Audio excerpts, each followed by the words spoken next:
Pakistan team के opener बल्लेबाज फ़खर जमान की अगर बात करें तो फ़खर जमान इन दिनों के पिछले कुछ टाइम से जो है वो अपनी फॉर्म बहाल करने में नाकाम होते आ रहे हैं। हमने एशिया कप में भी देखा कि उनकी फॉर्म बहाल नहीं हो पा रही थी। वो कुछ 20+ रन ही कर पा रहे थे या 18 या 15 रन ही कर पा रहे थे। और कल के मैच में भी, वर्ल्ड कप के पहले मैच में जहां पाकिस्तान ने अपनी फातिहाना आगाज किया, तो वहीं फ़खर जमान की अगर बात करें तो फ़खर जमान सिर्फ और सिर्फ 12 रन ही स्कोर कर पाए, इससे ज़्यादा वो इनिंग्स नहीं खेल पाए। और पिछले कुछ मैचेस की अगर हम बात कर ले तो फ़खर जमान का यही स्कोर होता है, इससे ज़्यादा वो बढ़ ही नहीं पाते।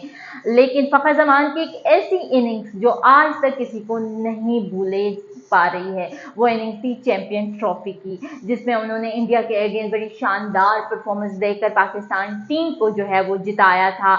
और वो इनिंग्स ऐसी इनिंग्स है जिसे ना ही फैंस भूल पा रहे हैं, ना ही हमारे क्रिकेटर्स, चाहे साबिक क्रिकेटर्स हो चाहे मौजूदा क्रिकेटर्स हो, कोई भी फ़खर जमान की उस इनिंग्स को अभी तक नहीं भूल पा रहा है। और भूले भी क्यों? क्योंकि ये वो इनिंग्स थी जो कि एक यादगार इनिंग्स रही है फ़खर जमान के लिए, पाकिस्तान टीम के लिए। और जिस तरह से उन्होंने चैंपियंस ट्रॉफी के फाइनल में एक ज़बरदस्त इनिंग्स खेलकर पाकिस्तान को जो है वो पाकिस्तान की जीत में कहीं ना कहीं अहम किरदार अदा किया था, तो वो ऐसी इनिंग्स है जिसे कोई भी नहीं भूल सकता। तो इस पर पाकिस्तान टीम के ऑलराउंडर ने क्या कहा है? इमाद वसीम ने फ़खर जमान को ये मशवरा दिया है कि जिस तरह से आपने चैंपियंस ट्रॉफी में इनिंग्स खेली थी जारहाना अंदाज से, वही आपको इनिंग्स खेलनी होगी वर्ल्ड कप में भी।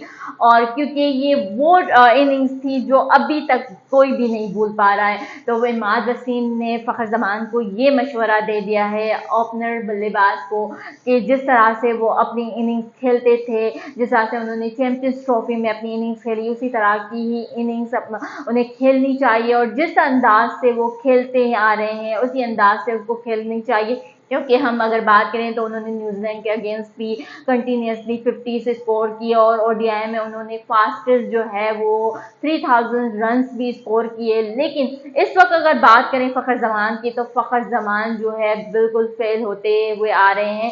और अगर बात करें पाकिस्तान टीम की, तो कहीं ना कहीं पाकिस्तान टीम जो है वो फ़खर जमान पर रिलाई करती है। और फिर एक बार फिर जो है कप्तान ने भी फ़खर जमान पर एतमाद ज़ाहिर किया है, क्योंकि वो आउट ऑफ फॉर्म है, तो एक कैप्टन ने भी अपने प्लेयर पे जो है वो एतमाद ज़ाहिर किया है। तो उम्मीद करते हैं कि आने वाले जो बाकी मैचेस हैं, 8 मैचेस, अगर उन्हें जिस भी मैच में चांस दिया जाता है तो वो उम्मीद करते हैं कि अपनी फॉर्म बहाल कर सके और एक शानदार इनिंग्स खेले। बस उन्हें एक ही इनिंग्स खेलने की देर है, अगर वो 50 या फिर निस सेंचुरी या फिर सेंचुरी स्कोर कर देते हैं तो मेरे ख्याल में उनका एतमाद जो अभी उठ चुका है उनसे कहीं ना कहीं, तो वो वापस भी आ सकता है। तो उम्मीद करते हैं कि आने वाले मैचेस में फ़खर जमान अपनी फॉर्म बहाल करेंगे और अच्छा परफॉर्म करेंगे, क्योंकि पाकिस्तान का 10 को भी मैच है और फिर 14 को भी पाकिस्तान का मैच है इंडिया के साथ। तो उम्मीद करते हैं कि जो चैंपियंस ट्रॉफी में फ़खर जमान ने इंडिया के अगेंस्ट इनिंग्स खेली थी, वही इनिंग्स हमें जो है फ़खर जमान की जानिब से देखने को मिले और वो सेंचुरी स्कोर करे, क्योंकि मानते हैं कि फ़खर जमान जो है वो बड़ी इनिंग्स खेलने का प्लेयर है, बड़े मैचेस में जो है वो रन करने का प्लेयर है। तो उम्मीद करते हैं कि फ़खर जमान जो है इंडिया के अगेंस्ट भी इसी चैंपियंस ट्रॉफी वाली ही इनिंग्स खेले और एक बार फिर वो ज़बरदस्त इनिंग्स हमें देखने को मिले फ़खर जमान की जानिब से, ना सिर्फ फ़खर जमान की जानिब से बल्कि और भी प्लेयर्स की। लेकिन अभी हम बात कर रहे हैं फ़खर जमान की, क्योंकि फ़खर जमान जो है वो इस वक्त आउट ऑफ फॉर्म ही चल रहे हैं, अपनी फॉर्म बहाल करने में नाकाम हो रहे हैं।